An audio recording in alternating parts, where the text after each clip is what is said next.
Good evening students, welcome to my channel, welcome back to my channel. आज का हमारा topic है again about grammar errors. जो common grammar errors होते हैं उसके ऊपर हम अपना लेक्चर कंटिन्यू करेंगे। सबसे पहले we have incorrect verb tenses.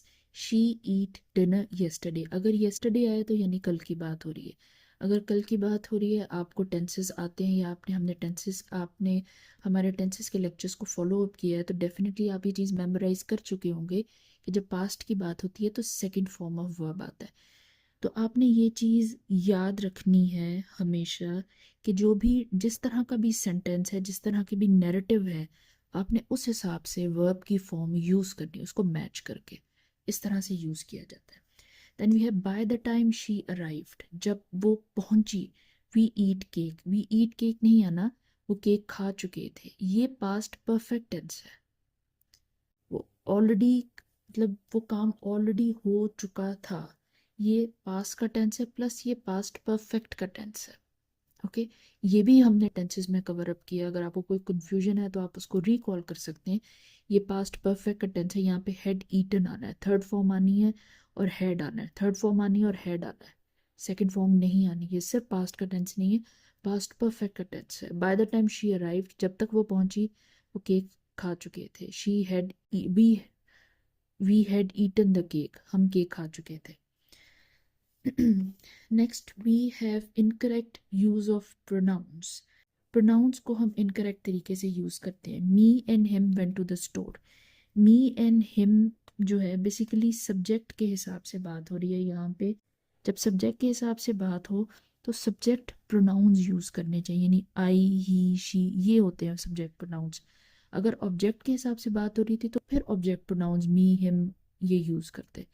ये सब्जेक्ट्स के हिसाब से बात हो रही है। आई एंड ही, मी की जगह आई आएगा, ही हिम की जगह ही आएगा। He and I went to the store. वो और मैं स्टोर पे गए। ओके, ये चीज़ बेसिकली समटाइम्स थोड़ी कंफ्यूजिंग लगती है, लेकिन थोड़ी सी आप प्रैक्टिस करेंगे, थोड़ा सा रिकॉल करेंगे, इनको मेमोराइज करने की कोशिश करेंगे, बहुत इजी हो जाएगा आपके लिए। क्योंकि ये सबसे ज़्यादा होने वाले एरर्स हैं ग्रामर के, सबसे ज़्यादा। और एक्चुअली में अगर आपको ग्रामर लर्न करनी है तो थोड़ी एफर्ट करनी पड़ती है। It's very important. Next we have using less instead of fewer. Okay, nouns की बात करें, I have less friends than you. Nouns की बात करें और काउंटेबल नाउन्स की बात करें तो फिर फ्यूअर आएगा, FEWER आएगा। I have fewer friends than you. अगर अनकाउंटेबल नाउन्स हैं जिनको काउंट नहीं किया जा सकता, फिर आपने लेस का यूज़ करना है, तब आपने फ्यूअर का यूज़ नहीं करना। Then we have okay, confusion होती है हमें देयर में दे आर में। ये बेसिकली दे आर है, इसको कॉन्ट्रैक्ट करके भी ऐसे लिखा जाता है। तो ये जो देयर होता है ना, ये पोजेशन के लिए यूज़ होता है। जब किसी चीज़ पे आपने अपना पोजेशन शो करना है सेंटेंस में, तब ये यूज़ होता है। ये जो देयर है ये प्लेसेस के लिए यूज़ होता है, जगहों के लिए।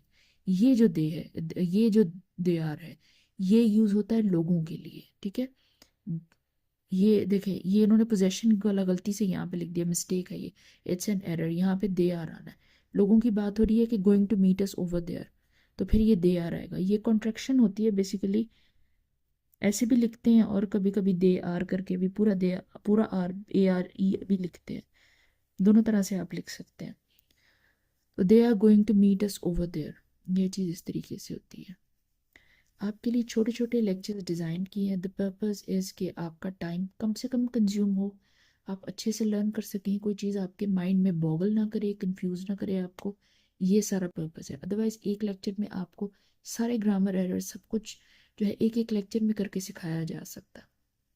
आपका टाइम लेने का मकसद ये है कि आपको फ़ायदा भी होना चाहिए। अगर आप 5 मिनट 8 मिनट दे रहे हैं किसी लेक्चर को लेने के लिए, 10 मिनट भी दे रहे हैं, तो आपको उसका फ़ायदा भी होना चाहिए। इस हिसाब से लेक्चर्स डिज़ाइन किए गए हैं। आप इनको फॉलो अप करें, बिकॉज ग्रामर लर्न करना बहुत इंपॉर्टेंट है।